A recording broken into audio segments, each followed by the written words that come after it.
কল্পনা করুন এমন একটি মহাবিশ্বের কথা যার কোনো শুরু নেই, নেই কোনো শেষ, যা অনাদিকাল ধরে ছিল এবং অনন্তকাল ধরে একই থাকবে। বিজ্ঞানীরা একে বলেন স্টেডি স্টেট থিওরি। এই তত্ত্ব অনুযায়ী আমাদের মহাবিশ্বের কোনো জন্ম মুহূর্ত নেই, ঘটেনি কোনো বিগ ব্যাং বা মহাবিস্ফোরণ। এটি অসীম সময় ধরে যেমন ছিল, ভবিষ্যতেও ঠিক তেমনই থাকবে।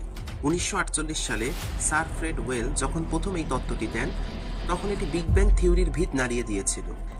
এর মূল ধারণাটি ছিল বেশ চমকপ্রদ।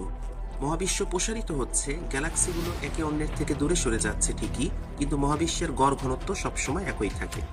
এখন প্রশ্ন জাগতে পারে, প্রসারিত হলে তো ঘনত্ব কমে যাওয়ার কথা। ফ্রেড হোয়েল এর উত্তরে বলেছিলেন, মহাবিশ্ব প্রসারিত হওয়ার ফলে গ্যালাক্সিগুলোর মাঝে যে বিশাল ফাঁকা জায়গা সৃষ্টি হয়, সেখানে স্বতঃস্ফূর্তভাবে হাইড্রোজেন গ্যাসের মতো নতুন পদার্থ তৈরি হয়। ঠিক যেন একটি বহমান নদী, যার জল বয়ে যাচ্ছে ঠিকই, কিন্তু নদীর ধারাটি সবসময় একই থাকে। এই তত্ত্ব দীর্ঘস্থায়ী হতে পারেনি। 1961 থেকে 1965 সালের মধ্যে যখন কসমিক মাইক্রোওয়েভ ব্যাকগ্রাউন্ড রেডিয়েশন খুঁজে পাওয়া গেল, তখন স্টেডি স্টেট থিওরি ভুল প্রমাণিত হলো। এই বিকিরণটি ছিল বিগ ব্যাং এর অকাট্য প্রমাণ। আর এভাবেই মহাবিশ্বের চিরস্থায়ী শান্ত রূপের ধারাটি হেরে গিয়ে বিগ ব্যাং থিওরি বিজ্ঞানের জগতে ধ্রুব সত্য হিসেবে প্রতিষ্ঠিত হলো।